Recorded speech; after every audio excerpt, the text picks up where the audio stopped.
Hello and welcome to the Elite Chat brought to you by Showpen TV. My name is Nasif Sharagbo. Thanks a lot for joining us on the program today. As you all know, the Elite Chat is a show where we'll feature informed guests to talk about various issues. Joining me on the program today is the NNPP Kwara Senatorial candidate. I have here with me Dr. Kolo Jiya. He will be talking with me about his aspiration and his plan for the people of Kwara North Senatorial District. Thanks a lot for joining us on the program. Thank you very much. Okay, so let's kick off the conversation. You emerge as your party's flag bearer through consensus. Can you take us through a journey on how everything went, sir? It went well. It's not as if I was the only person that wanted to contest for this position. But I think other people agree within themselves and said I should go ahead. Of course, maybe that's what you meant by the consensus. And that is okay. It was a very fine one, and I really appreciate those that stepped down for me and said I should go forward for. Okay, so why are you going to the Senate? You see, by the definition of Senate itself is representative of a section of part of the state, and by extension the Federal Republic, Kwara State, and Federal Republic of Nigeria. You can understand that the situation we are in this country, we need people to be fully represented.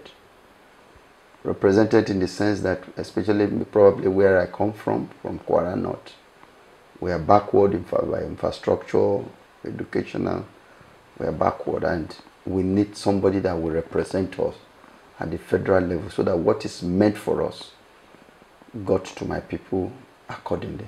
I think that is one of those things why I want to go into Senate. Okay. Okay, so let's look at it this way. Your two major opponents, I'm talking about the candidate of the People's Democratic Party and the candidate of the All Progressive Congress, which is the APC. Don't you in any way feel threatened by their candidacy? You see, I don't think you think I'm contesting with anybody. And I don't even think, I've never sat down and think somebody is contesting with me. All I know is I'm contesting, and I know myself. So nobody is a threat to me. I don't know what you meant by a threat. Is it that they have money for more than me, or is it that they can blow me?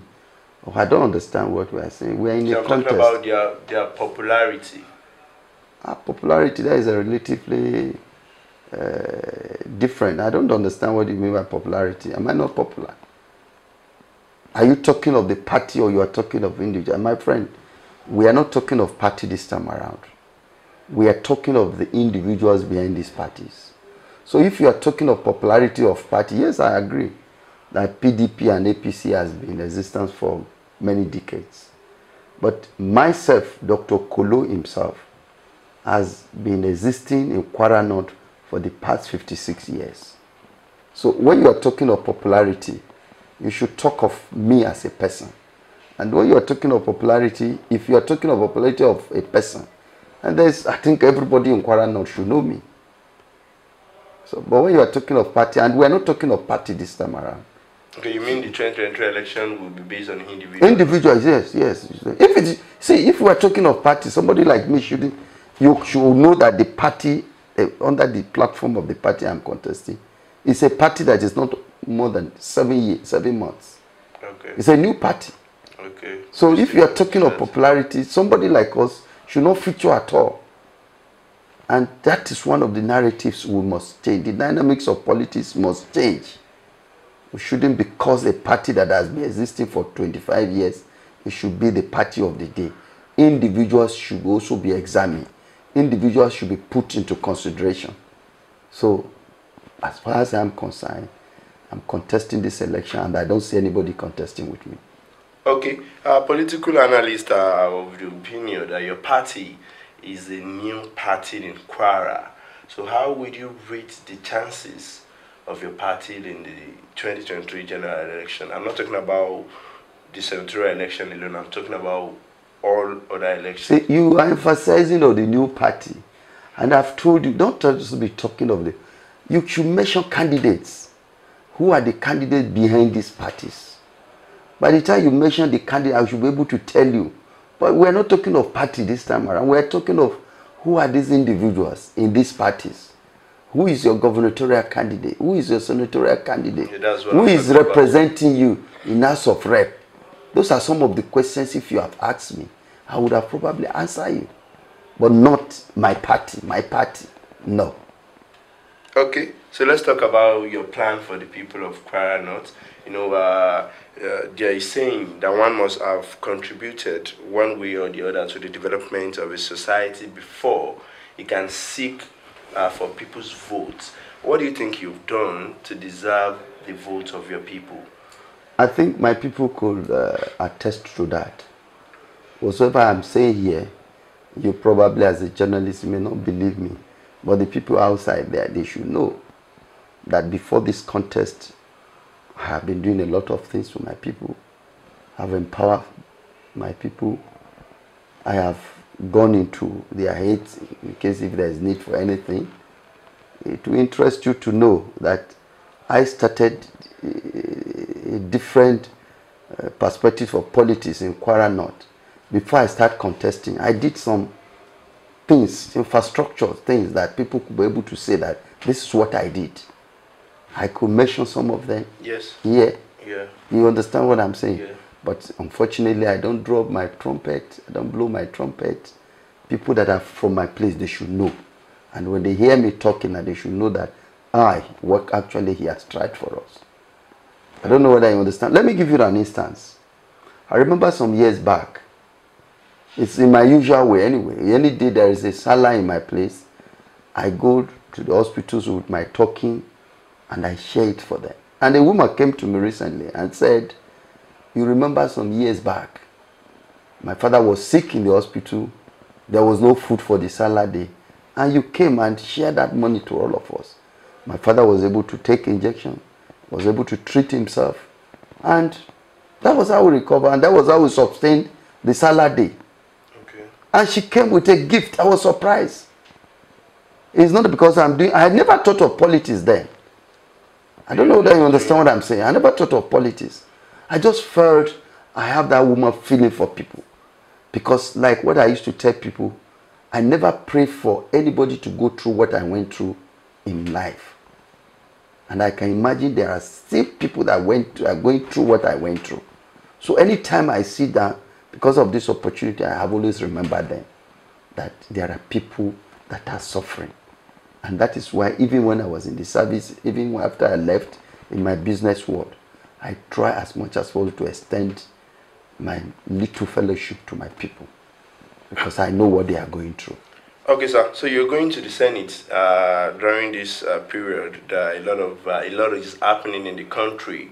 So if you eventually emerge as the senator that will represent your district, what will you do differently? Yes, what I will do differently, and I've been saying this. The problem we have in this country now is the problem of insecurity. And the problem of insecurity is tagged with idleness. Youths are not doing anything. We need to engage youths. And how do we engage them? I said it times without number. The autonomy of this local government is paramount. Local governments should be allowed to stand on their own. Because this is the only way that what is meant for the state can get to the root. Because the youths are around all these local areas. But if local government money meant for local government is given to them, little projects will be coming up. Employment will be coming up. They will encourage them in agriculture. Even infrastructure. I don't know whether you understand what I'm saying. I got you. Because an idle mind is the devil's workshop. But when they are busy and they are doing something, gone are the days when you go to local government, any day they are paying salary, you will see the town will be bubbling. Yes. Something is happening. Not criminality, not doing any crime, but you know that people will be happy because they know they have worked, and at the end of the month, something will be coming.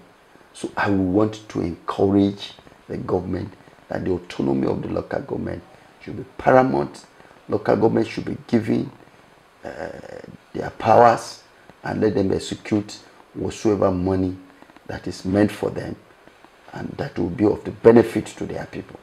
Okay, so one of the complaints from the youth of this country, a lot of them are complaining about unemployment. So if you were elected, what will you do to tackle that? See, I will enhance agriculture. Agriculture. We have vast lands. Probably mechanized agriculture. By the time you encourage, if they have money, because even if you want to farm and you don't have little money in your hand, there's nothing you can do. But when you have something doing, even as a government worker in the local government, and money goes round, you'll be able to buy fertilizer. You'll be able to buy hose for you to farm. You'll be able to buy tractors for mechanized farming. I don't know whether you understand what I'm saying. So those are some of the things I will encourage seriously, emphasis on agriculture. Look, for instance, where I came from, Kwara North, you should know that we have a very fertile land. Yes. The potentials we have in Kwara North, the land mass we have in Kwara North, if we go into serious farming, you know we can feed the country.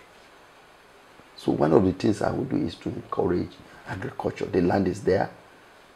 The vast land is there. It's a very fertile land. Rice, look at countries like India, China. Flood everywhere. But the little lands they have, they grow rice. And there's rice everywhere. In short, they're exporting rice. So we encourage agriculture. How agriculture we increase in these our local areas. Okay, one of the activities, that the people that have been going to the Senate have been doing is, empowerment. But a lot of people complain that these empowerments doesn't reach the people who are in need of it. So how do you plan to make sure when you get there, your empowerment, go to the needy? I have not been there. But one thing I know is that whatever that is meant for my people, I will give it to them. I don't know how they do it. I don't know whether if they give it to them, they don't give back to their people. But as far as I'm concerned, what is meant for my people must definitely get to my people. I don't know whether you understand what I'm saying. I don't want to apportion blame on anybody. They might have done their best, and probably their best is not enough. But whatsoever that is meant for my people, to get to my people. I'm not here to condemn anybody. Okay. Yesterday is gone. Today is going. I'm talking of future. So I don't want to blame yesterday. I don't even want to blame now. What I'm concerned about is the future. Okay, so let's move away from that. Let's talk about the politics at the national level. Let's talk about your presidential candidate, which is Jiya Kwara. So how would you rate his chance? He will be contesting against Atiku Abubakar of PDP and Asiwaju Bola Ahmed Tinubu of APC and Peter Obi of Labour Party. Do you think your candidate has the political structure to battle for this seat? Izukonkoso is not a new politician. I met him recently and he said he's 65. And he became a deputy speaker of the House of Assembly at the age of 30. So that means he has been in politics now for 35 years. Yes. I don't know the parameters you are talking about of what qualifies one to be a president of this country. I'm talking about their political structures. Political structures. Look at Konkoso. He's everywhere. Let nobody deceive you that he's not everywhere. He's everywhere. He's everywhere. But you see, our party is a grassroots-based party. So most people don't know. Grassroots-based party. There is no village you go to in this country Especially that is movement, that is Konkosia movement. You know, we have collapsed that Konkosia movement with New Nigerian People's Party. There is no village you go to in this country that you will not see somebody that is Konkosia. Everywhere. And structure is all about people. Yes. I don't know whether you understand what I'm Yes, saying. I understand. Structure is all about people. And if structure is all about people, and you have people around all those places, that means he's qualified. The strength he has is enough for him to become the president of this country. I don't know whether you understand what I'm saying. So the issue of said he doesn't have the strength, no. He can compete with any of the contestants. I don't know the parameter you want to use for them. Is it education? Is it his antecedents? Is it the works he has done? Look at it. Ask people. Let's put Kano, for instance. Just like everybody is referencing Aswaju in Lagos. If you could do that in Kano, then you could do it in Nigeria. So that is... Okay, so we have just a few minutes to round off on the show now, but before we do, I would like you to send, to give your word of advice to the people of Kwara North Senatorial District ahead of the 2023 election. My words of advice, one, to the electorate. Politics is not all about fighting each other. We should be at peace with each other, regardless of our political differences. Secondly, we should look inward and check our conscience. Who is that candidate that will deliver the dividends of democracy for us? It's very, very important. We should not look at party. I don't even understand what I'm saying. And my also advice, even to INEC, there should be fair and they should play politics of there should be a fair election. Yes. It should be fair, free and fair and credible election. Okay. So that even if you don't win, you will know that they have done their best. But probably destiny has not taken you there. So that is what I want to encourage even the INEC. Then our people also should look inward to see the right person. We shouldn't come and trade with our people. Nobody should come and trade with anybody. It's not business as usual. We should know people that we know when they are there, they will remember their people. So that is my advice. We should vote.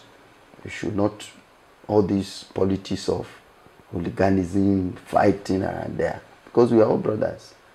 Politics or no politics, and after politics we see ourselves again.